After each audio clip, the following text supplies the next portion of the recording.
Ada beberapa hal yang tadi sudah kami diskusikan terkait dengan masalah Satgas Haji sama timnya beliau, bahwa saat ini fokusnya Satgas Haji adalah mulai dari pencegahan itu dari mulai langkah-langkah preventif sudah kita lakukan secara bersama, dan yang berikutnya beliau minta bahwa Satgas Haji juga berkolaborasi dengan timnya beliau untuk melakukan penegakan hukum secara tegas, karena data yang dimiliki oleh Pak Wamen, pelaku-pelaku dengan modus operandi yang boleh dikatakan berulang dan berulang kali, dan beliau sudah punya list siapa pelaku-pelaku kejahatan tersebut yang masuk dalam kategori residivis.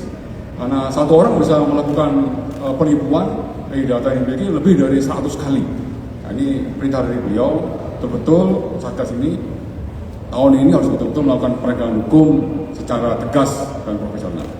Kemudian yang berikutnya rekan-rekan, selain upaya-upaya penegakan hukum yang dilakukan di dalam negeri, beliau menginformasikan juga kepada kami bahwa ada juga kejadian warga negara Indonesia dari yang disampaikan 3 orang yang ditangkap oleh kepolisian di Arab Saudi. Sama halnya terkait dengan masalah tidak pidana penipuan, tapi lokus dan tempusnya berada di luar negeri.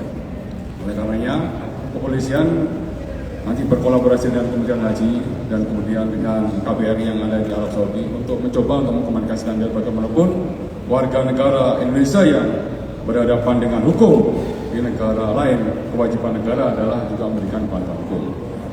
Hal yang lain juga selain penegakan hukum, tentunya ada upaya-upaya mediasi RC. Ketika RC dan mediasi dinyatakan gagal, maka sekali lagi penegakan hukum harus dilakukan agar memberikan efek jerah, tidak terulang kembali pada tahun-tahun berikutnya. Dan kami juga terima kasih kepada Pak Wamen Haji.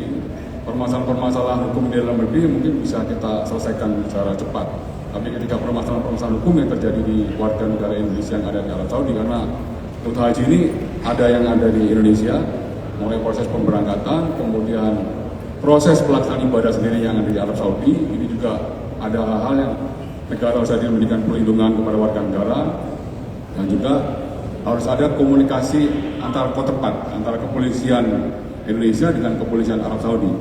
Baik upaya pencegahan kejadian kejahatan di sana maupun upaya penegakan hukum yang dilakukan kepolisian Arab Saudi yang ada di sana, kita lakukan pendampingan.